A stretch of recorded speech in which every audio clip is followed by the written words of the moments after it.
So, what is your leadership style? Now, this is a question that is asked at so many promotion boards, or even if it's not asked in a promotion board, what a lot of board members will be expecting is for you to talk about the style of leadership which you're going to demonstrate as a future sergeant, inspector, superintendent, chief inspector, whatever the role might be that you're on your board for. And this is where some of my clients who've come to us for the Bluelight Promotion Academy have failed before because they couldn't articulate their leadership style. Now, you might be thinking, well, this isn't hard, Brendan. You know, it's really easy, actually. I'll just go to Google and I'll just Google the different styles of leadership. And because of that, I'll be able to articulate it in a board. All right, great. Well, I tried that. And actually, I've got my laptop in front of me now. So here it is. I've just done that for you. Let's just plug it back in. It's a bit wonky at the moment. So first of all, the 7 most common leadership styles and how to find your own.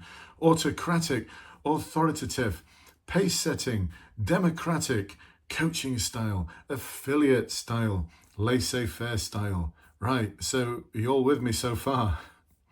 And then we've got, 13 different styles. Oh my word. 5 different styles: transactional, transformative, delegative, participative, authoritarian. Do you know what? Tired of that. Why? Because I think if you just start regurgitating words like that, you're going to sound like everyone else. And you're just going to come across as someone who's regurgitating what they've found on Google. Or, you know, you might have actually studied this at an academic level or practical level. I don't know, but you're just going to sound like everyone else. Even if you then start talking about, depending on the circumstances, I can morph from one style of leadership to another. And then I got thinking, well, what does leadership really mean? What does it actually mean to be a leader? Because not everyone's good at doing it. And I've got to say, you know, I got to the rank of inspector. I didn't go any further because I knew instinctively that I wouldn't be very good as a chief inspector. I would have got promoted to a position where I was no longer effective, where I wouldn't enjoy myself. Similarly with the ranks of superintendent, chief superintendent, I just would not have been that good, I don't think. And I knew that. So I was quite happy just to stick at sergeant and then at inspector. I didn't want to go any further. That's as far as I wanted to go because it suited me. I absolutely loved it. And by no means was I perfect. You know I have a lot of leadership flaws. I know, especially when I reflect back and think, oh my goodness, was I really like that?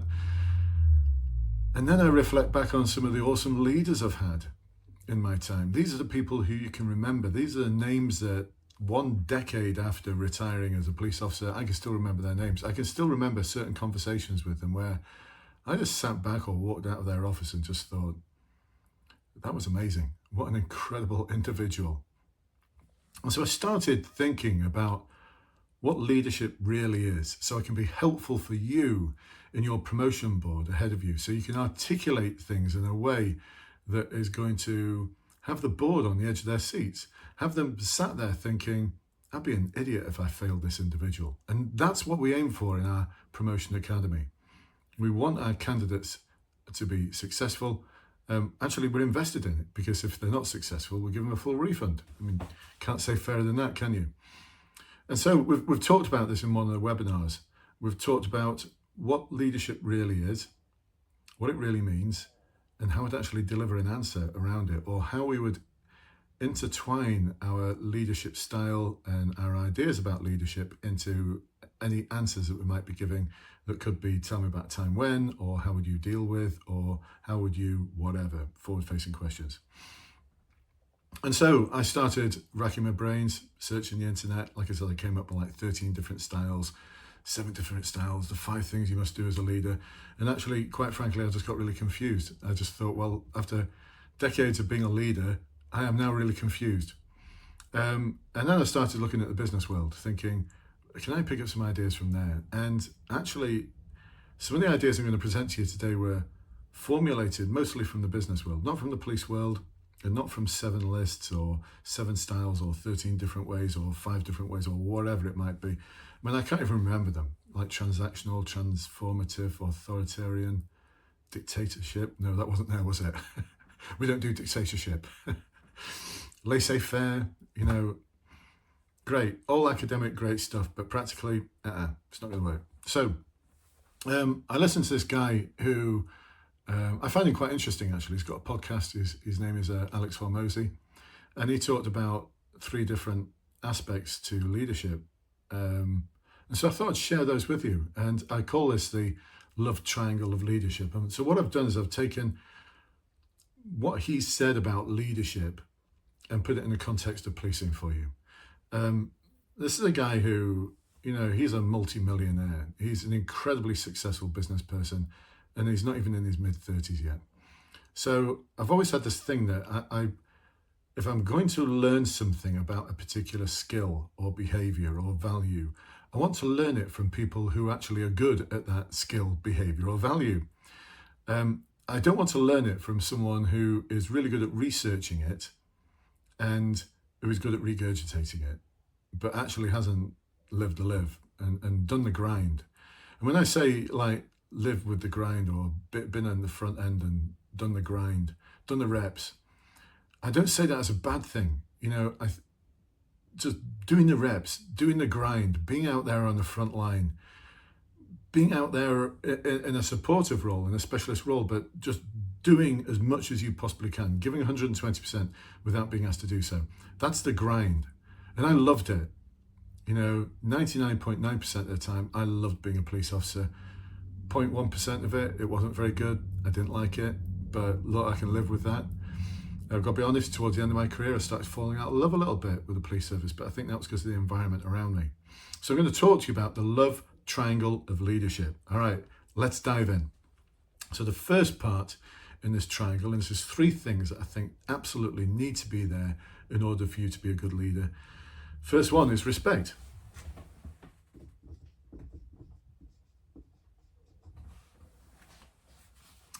And I started to think about all the different elements of respect, because if we look it up and get the Oxford Dictionary version, it will tell us one thing. But how does it actually live for us as a police officer, as a supervisor, as a leader within the police service? And I think the first thing that really struck me was sacrifice. So when you join the police as a constable, you sacrifice yourself for the good of the community. You will give more than is expected for the good of the community.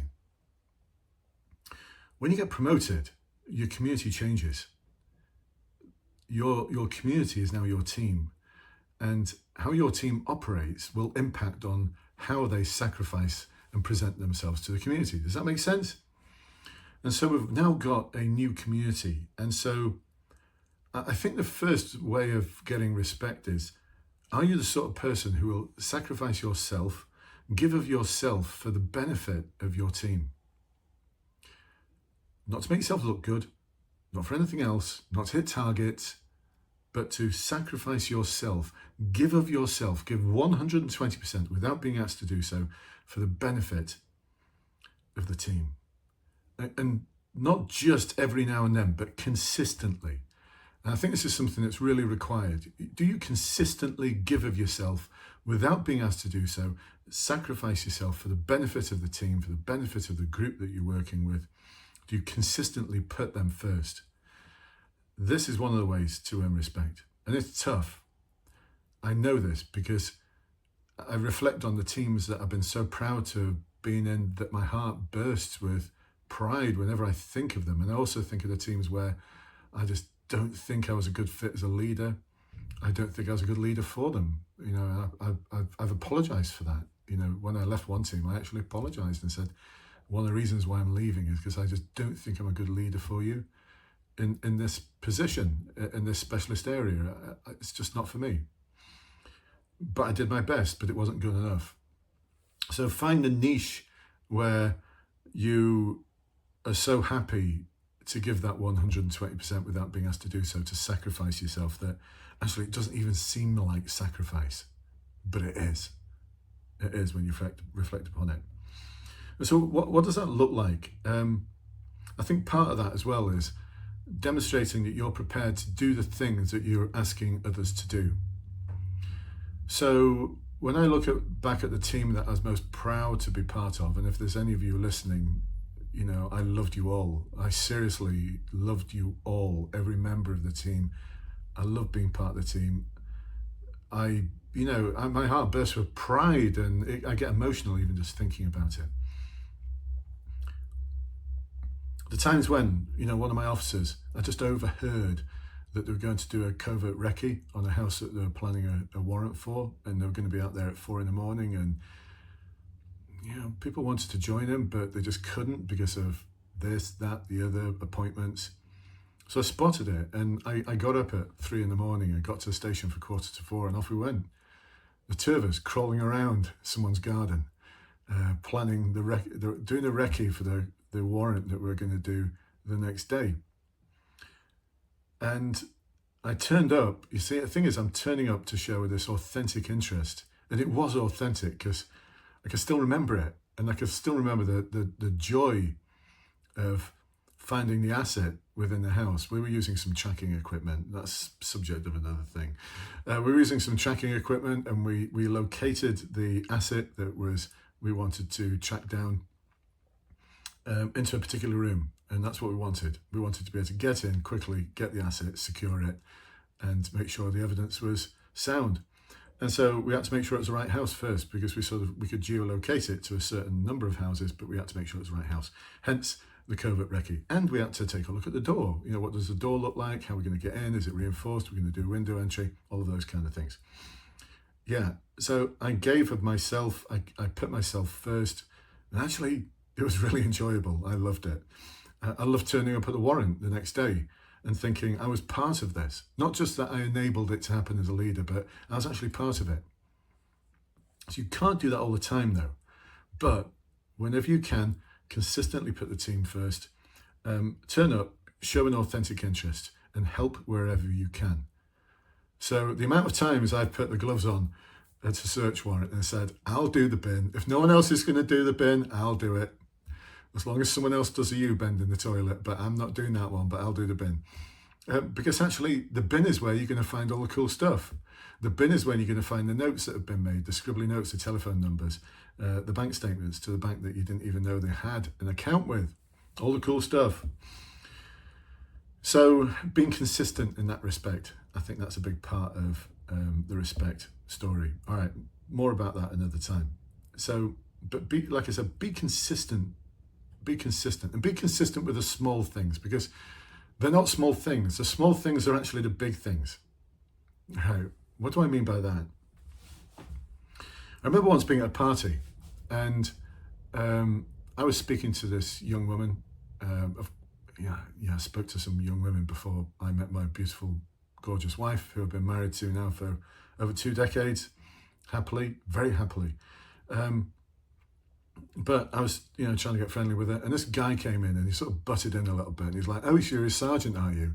So what does a sergeant do?" And I thought, oh no, let's get back to what I was doing. So I just said, look, my job is to make sure everyone turns up to work happy and leaves work happy. And the next day I thought, actually, that was quite wisdomic. So I've thought about that a lot, and I think, how do you do that? So you need to be consistent in the small things. And they're not small. So if you're making sure that everyone turns up to work happy, you're at work first. You're at work first. You're setting a high standard, and you're there first. So you expect other people to turn up 10 minutes early, you're there 20 minutes early. You're there 30 minutes early. And you expect people to complete the job and complete the day and go home safely and go home okay. So you're the last out as well. Now, I'm not saying I've done this every time. I have taken a few flyers every now and then. I think you're entitled to do so when you get the opportunity to do so, especially as an inspector, where the amount of overtime you put in that's not accounted for is enormous. So not all the time, but consistent, as in like 90% of the time, you are there to count them in and count them out. And you're checking in with everyone, making sure everyone's okay. And I said the little things. I don't think that's a little thing, by the way. And I think there's a lot more you can do there to be consistent. A lot more things. Checking in with people, make sure they're okay.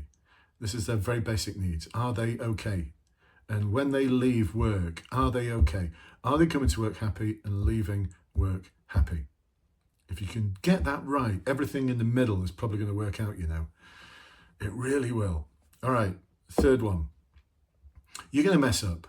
Do you know, when I reflect on my early days as a sergeant, my early days as an inspector, boy, did I mess up. Own it. You know, one of the things that was really tough for me as an inspector was to own up to my flaws. And I had to have a conversation with the sergeants and the team just to say, look, I love you all for sticking with me, but I'm just going to put this out there. I'm really disorganized and sometimes a bit chaotic. And there's like giggles and laughter and smiles because they're like, yeah, we know. We know. That comes with a flip side, you know, creativity, innovation. I did the 360 feedback thing and they said, yeah, very visionary. So there's a flip side. But the thing is, it took a lot for me to own up for that. And I wish I'd owned up to it a little bit earlier, because one of the things that the sergeants and the constables did, once I'd owned up to it, once I owned my flaw, once I owned my thing, is that they went out of their way to help me become better organised. Actually, what they realised was I'll never be organised. So they organised around me. They provided organisation around me. Had the conversation with my chief inspector who went, yeah, that's why in the background, my nickname for you is Inspector Chaos. You're in the right place. You're a neighbourhood inspector. You are in complexity. You're in chaos. You're as happy as a pig in shit. So you're in the right place. So, but yeah, everyone thinks you're really chaotic and disorganized. And I'm like, I'm owning up to this and everyone thinks it. So when you own up to your flaw, you're probably owning up to something that people already know already. They probably already worked you out. So, but I think it helps with them respecting you and them wanting to respect you, because everyone wants to respect their leader. You know, it's not like I come to work and I really do not want to respect my leader. You know, I want to respect my leader. I want to respect the person who leads the team. People naturally are inclined to want to do with it. So you've already got them on side. You just need to do the right things that are going to enable that to happen. So own up to your flaws, own up to your mess up. And what this chief inspector did, and we had a conversation with the sergeants and myself, and we're very open about it as to what the team needed. What the team needed was a super organised sergeant, so I got one. So Jill, I loved you back then. I'm hoping you're doing well. You were awesome. You were my super organised, process, policy-driven Jill, and you were absolutely amazing, and you were exactly what I needed to help balance out my disorganisation. I'm still very disorganised, by the way, and fairly chaotic. It's just, I just can't train my brain to do anything else. Getting better though. All right, fourth one, do stuff in private. You know, don't do stuff for show just to get respect. Do stuff in private, and that'll get noticed. You know, seriously, that will get noticed. Do stuff in private. You know, I'm thinking about just some examples of things I've done. One of my officers wanted an attachment, and he really wanted it, and he wasn't succeeding in getting it.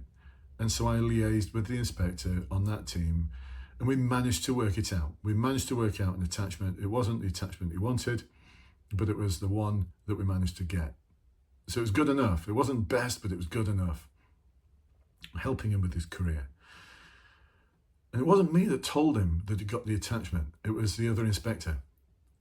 But the other inspector made it clear that if it wasn't for Inspector O'Brien, this attachment wouldn't be happening.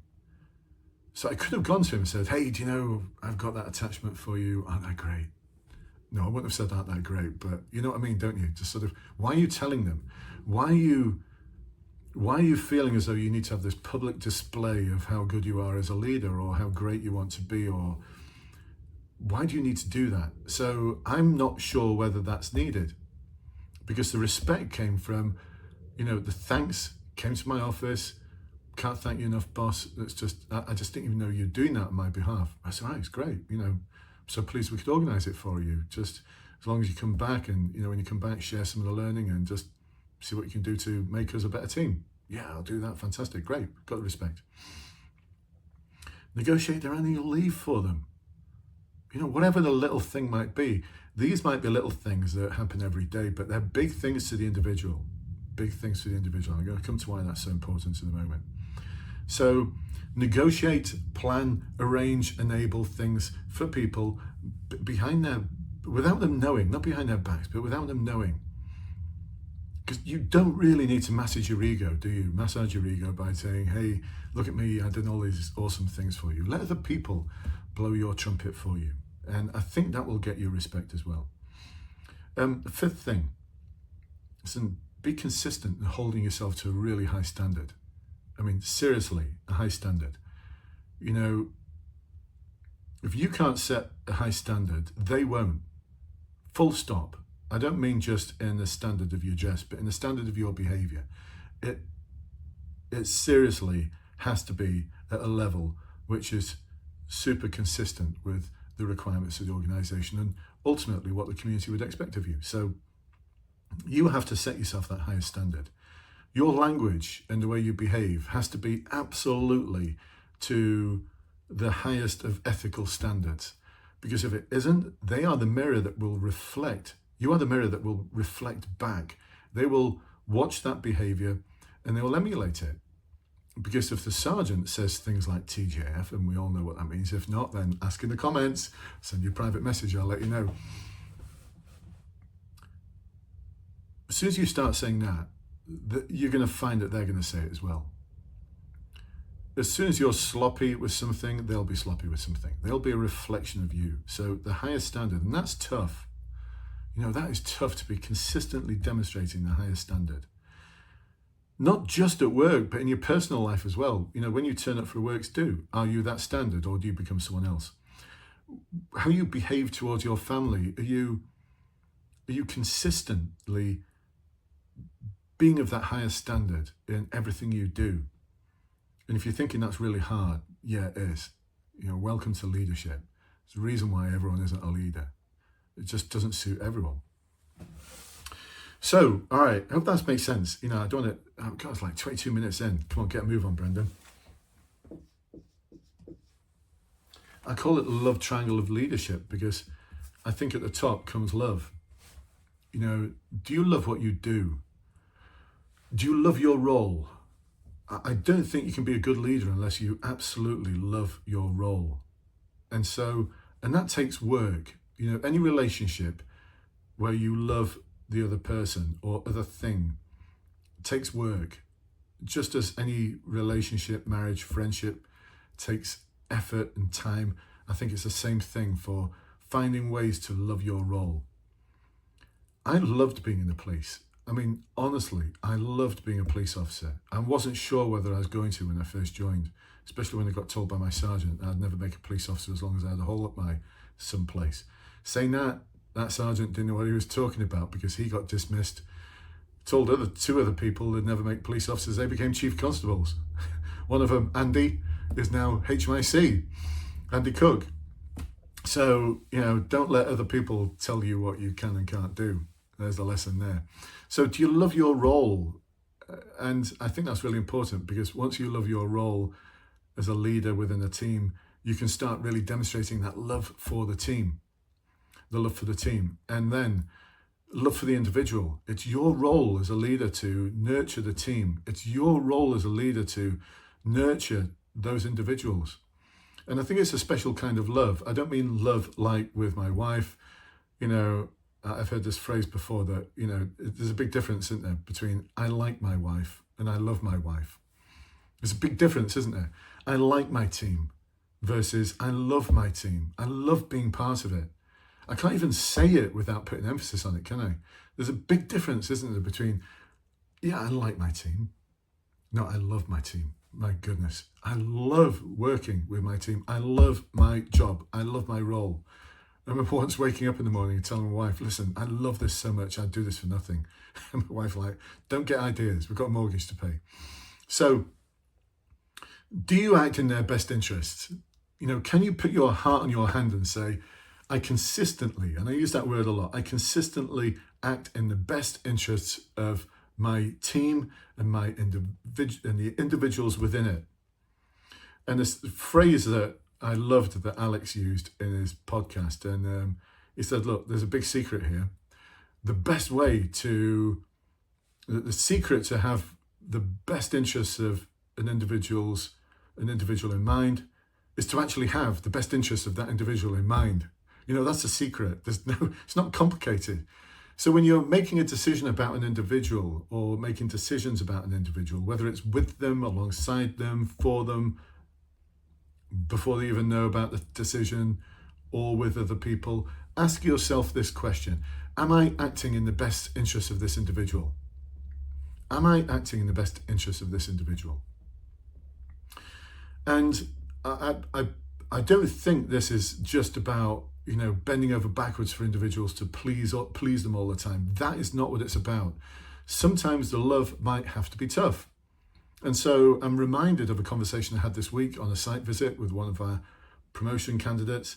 So where we're doing some work with them to ensure that the evidence that they create for their board has meaning within the community and their team, but also is going to help them be awesome in their promotion board. I'll do another podcast and YouTube on that at some point. But they talked about how at one point I was talking about, listen, the people who, when you wake up in the morning and you're about to go to work and you're thinking, oh no, I've got to have that conversation with John today. Oh no, what's Jane doing? Do you know? And those people, there's some people who are on your mind all the time. The thing is, you're just too afraid to have that conversation with them. Ask yourself this question. Come on, think of that person. Think of the person who you need to have that awkward conversation with them, but for whatever reason, you're not doing it. You haven't done it, you won't do it, you're not going to do it. You're not going to do it. And so they never find out how much you really love them by doing the right thing for them and to have their best interests in mind, and they continue being miserable in the workplace. So this individual who I'm serving and helping for the promotion process, they decided, I've got one of those people. We've done everything we can to help support them. They're a student officer. And she just thought, what is the best way I can have their best interest in mind? I need to have this conversation with them. And so the conversation was about whether this is actually a good fit for them, whether this role is for them. And what came out of it was some emotion, and no, actually it's not. And this individual resigned, but they resigned thinking highly of the police service, because they resigned wanting to give this individual a hug. Now, we didn't talk about it in our meeting, but this is love for the individual. This is having the individual's best interests in mind. And they both reached the conclusion that being a police officer is not the best thing for them. Not at this time of their life, maybe at another time, but not now. And so this individual left having only good things to say about the police. This individual, I know, will have gone back to their family and friends to say, I gave it my best shot. They were awesome. My sergeant was incredible. I love them to bits. But it just wasn't for me. How much of a better advert is that than someone who eventually ends up being dismissed, who's only going to say bad things about the way they were treated and is going to tell 100 other people about how bad the police is? Doesn't matter what you see on the recruitment adverts. Don't believe a word of it. This is how they really treat you. Blah, blah, blah, blah, blah. Talk shit behind your back. Which one would you much rather have? Which one do you think that individual would rather have had? So that was the tough love that I'm talking about there. And I'm so proud of this individual. They have saved the organisation possible pain in the future from something that went wrong, because something was going to go wrong, because this individual just couldn't cut it. And they probably saved a lot of money as well, because do you know how much it costs to keep you out there? Whew, wow. So, love. How much love are you prepared to give? And if you genuinely feel as though you don't think you'll be able to demonstrate that love, then you've got a question, I suppose. Are you capable of being a leader? So, and like I said, I'm not making out myself to be perfect. I reflect and look back on times in my career where I did not love the team. I didn't really love the role. And as much as I tried to love the individuals and act in their best interests, I've got, not embarrassed to say, it's just human nature. I needed to find a role that I loved. In neighbourhood policing, I found it. Other roles I've loved, Special Branch in Bermuda Yeah, name dropping. Yeah, yeah, just happened to be a special branch in Bermuda. Yeah, and it was awesome. I was a detective in special branch in Bermuda, and I loved it. It was amazing. I loved being on most response teams, but not all of them. Roles I didn't like, that I didn't love. I did not love being a staff officer to an assistant chief constable. Sorry, Vince, I just didn't like it. I did my best for you, but I didn't like it. My 12 months as a custody officer, I did not like it. I really did not love that role. Later on in my career, though, I loved the fact that I'd been a custody officer, because as an inspector, oh my word, that gave me such good kudos. All right, what's the last thing? And by the way, if you're still listening now and still watching this, then thank you. I'm hoping this is going to be really, really valuable for you in your preparation for your promotion board. The key is, how do you translate all of this into answers? And there's the tease. You know, if you want to find out more, then ask about our Promotion Academy.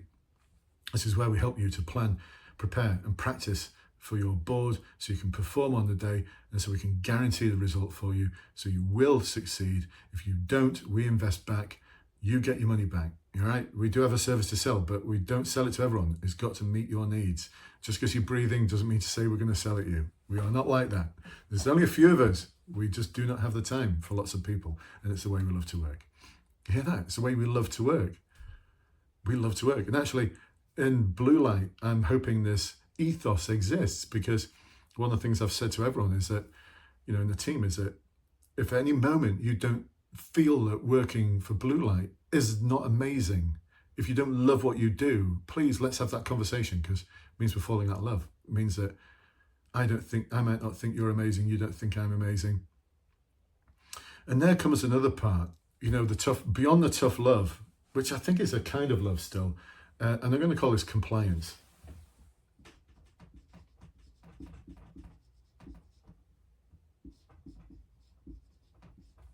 And in brackets underneath, fear.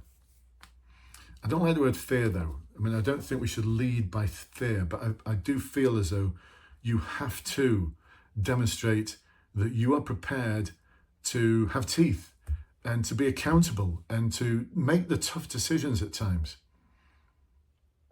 Look, do you think there's not a reason why Carrick and Cousins didn't became what they were? You know, Cousins' nickname on the team was the rapist, and no one thought to challenge that. No one demonstrated this side of leadership, compliance.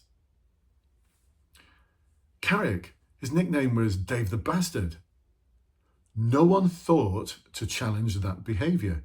No one thought to check in and find out why. And I do believe, you know, it went very quickly. I saw it. It was a fleeting glimpse. Met Police put out a press release to say that, look, just because his nickname was Dave the Bastard didn't mean to say that he was a sexual predator. It just meant he was mean and cruel. Well, is that okay then? Oh, well, that's all right. He's just mean and cruel. No one thought to challenge his behaviour, because missing, compliance, fear, having some teeth. The standards we talked about in respect, when people behave in a way that is below that standard, all right, if they're showing you some disrespect, we can have the conversation with them. Look, you were 10 minutes late, or you said something there which was deeply upsetting to others, and showed a lack of respect. They're not going to disrespect you if you don't disrespect them. I'm not going to disrespect you. I'd expect you not to disrespect me. You know, whatever the tough conversation is at that lower level, hey, by all means have it. But at times, people do things intentionally or stupidly that are below the standard. And it's tough. I know that. I've got the battle scars. If anyone's thinking, oh, it's all well and good you talking about integrity and stuff like that, but where were you years ago? Well, I was taking a stand. I'm sorry, but I've had grass written on my payslip. I've been promoted and greeted by my leader, my supervisor, my manager, in inverted commas, with words like, you've come here under a bit of a cloud, haven't you? I'm not quite sure if I can trust you. Trust me, I told the truth. I spoke to the truth. So, are you prepared to dish out what's needed to ensure that people are compliant with the standards? I'll give you some examples of that. And I wish these things never happened, by the way. I wish I really wish these things had never happened. But some tough times, some tough examples that I can still remember, which means they must have been impactful on me because these are things that happened 10, 20 years ago. There I am, acting inspector. My acting sergeant comes in and says, you know that individual who was late? Yeah, they've just turned up. And we've seen through the CCTV in the station that they drove in and they smell of alcohol. All right. So what do we need to do? I'm not sure what we need to do, boss. You know, what shall I just like keep him in the station for a few hours until he sobers up? Excuse me. What would we do if that was a member of the public? Well, we'd probably breathalyze him. All right. What do we need to do then? Breathalyze him. Now, we had a custody officer who said, you're not breathalyzing him in my station. This is the same station. The law doesn't allow for anything else. And by the way, you know, this is just the standard that we expect. We expect you not to turn up drunk. Now, the individual was lucky on that day. They blew just under. They were over the legal limit, but blew under the limit for where the police prosecute. So it became a misconduct. Back then, they didn't get the sack. Back then, what they really needed was a lot of help. Their life was spiraling out of control and we didn't know. We'd not shown them enough love. So, but this was compliance. This was fair. Are we prepared to dish out Judgment Day when it's needed? And that was a time when we were dishing out Judgment Day.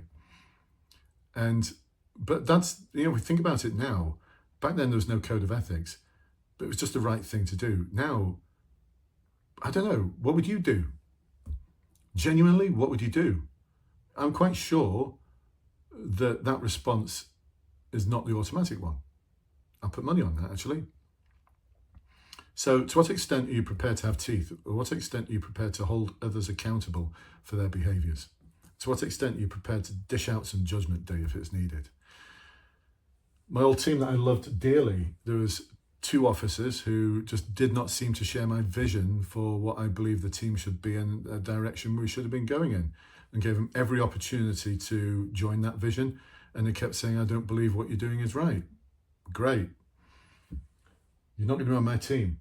I will help you find another team, but it's whatever you feel you need to do in the police service, it's not going to be on my team. I can give you lots of examples. I'm sure you've got those examples, but can I share something with you? The more you demonstrate your compliance muscles, the more you demonstrate that you are prepared to have the teeth to dish out some Judgment Day if needed, the more you prepare to hold other people accountable. Of course, they will hold you accountable as well, and rightly so, but that's why we hold the highest standard. The easier it gets. Trust me on this one. If any of you are thinking, this is going to be really tough, what are people going to think of me, blah, blah, blah, blah, blah, you know, grass, snitch, all the rest of it. This exists in the police. It's a thing. I work with serving police officers. I know it's a thing still. Look, people are going to say those things behind you. Some people will say those things behind you. They're not going to have much love for you. They're probably the sort of officers who we might want to dispense with in terms of their services. Who knows? They might not have had enough Judgment Day during their career. So are you that person who's going to be known for where the line is? And actually I had feedback from a lot of officers to say they're really happy with the way I operated there, because they knew where the line was. They were crystal clear where the line was, and they knew if they overstepped it deliberately or stupidly, that I would hold them to account. Now, that doesn't mean to say that every person gets sacked or anything like that. I've dealt with a lot of things in-house on the team, but here's the difference: making sure that we complete all the forms for professional standards, so if this becomes a pattern of behaviour, it can be identified. And that's the difference. Simply making a note in your pocket notebook, making a note in your day book, it's not enough. The Judgment Day comes from you actually submitting the forms, having your decision as to whether this has been dealt with or not in the team ratified by a superintendent or chief superintendent, or they don't ratify it, or they follow your recommendations and they actually deliver the management action, whatever it's called these days, themselves. Whatever it might be, get it on the right forms, because that's where you're being compliant and you're holding the higher standard. Is that making sense? So I'm going to stop there. It might seem a bit soapboxy, this, and it's a long YouTube video, this one. So I appreciate you being at this point. And if you're at this point, then, kudos to you. And hopefully it's been really, really useful for you in terms of learning. And if you're watching snippets of it, then the longer video, let me know. Ask in the comments and we'll send you a link to the longer video. And if you want to find out a little bit more about how we actually help people to plan, prepare, and practice for your dream position as a leader, then ask in the comments. Let me know, and we'll send you some links to what that involves and how you might get involved, and how we'll have a discovery call with you to see if it's a good fit. Like I said, just because you're breathing doesn't mean to say we've got something to sell you. You've really got to apply for the academy. But for those people who are in it, oh my goodness, we love working with them. We hold a high standard, and if they do say something or do something which is not compliant with the code of ethics, we do discuss it. And several years ago, I actually took someone out of the confidentiality agreement because of what they were saying, the way they were doing things was not compliant with the code of ethics. And so, are we prepared to have teeth? Yes, we are. We lead what we live, and we live what we lead. I hope that makes sense. We lead what we live, and we live what we lead. On that, folks, that's 40 minutes of you listening to me. I really appreciate your patience, and I really sincerely hope that you've got value out of this, and this is more than just interesting for you. And looping back to the beginning, has helped you rationalize your role as a leader and what type of leader you are, and so that we're doing better than 7 different ways, or I morph between these 5 different methods of being a leader. You just sound like so many other people. I'll end on this. I think the really tough thing is respect, love, compliance. They're not individual things. They're things you have to demonstrate all the time. All the time you have to demonstrate these things. And I think the tough part of being a leader or a manager is finding the balance. Finding the balance between love and compliance. I call that in the middle, like a carrot-shaped stick. Respect and compliance. Holding the highest of standards. Love and respect. Ensuring that people know that you've got their best interests at heart, and that you love them as individuals and you want them to succeed. But at the same time, you want to ensure that you're in an environment where everyone respects each other. It's tough to do. And this is why not everyone is suited to be a leader. And for those who aren't suited to be a leader, I'm hoping you can still find things from this, because as a police officer, you're always a leader. You're a leader in the community. Oh, I could talk more about loving the community, respect. Anyway, we'll save that for another time, shall we? Thank you so much for listening. And like I said, if you want to hear more of these, subscribe to the podcast or subscribe to the YouTube channel. And I let me know what you think. Let me know what you think about my love triangle of leadership. I'll end on that, and I'll catch up with you soon. Take care. Love you all. Bye-bye for now.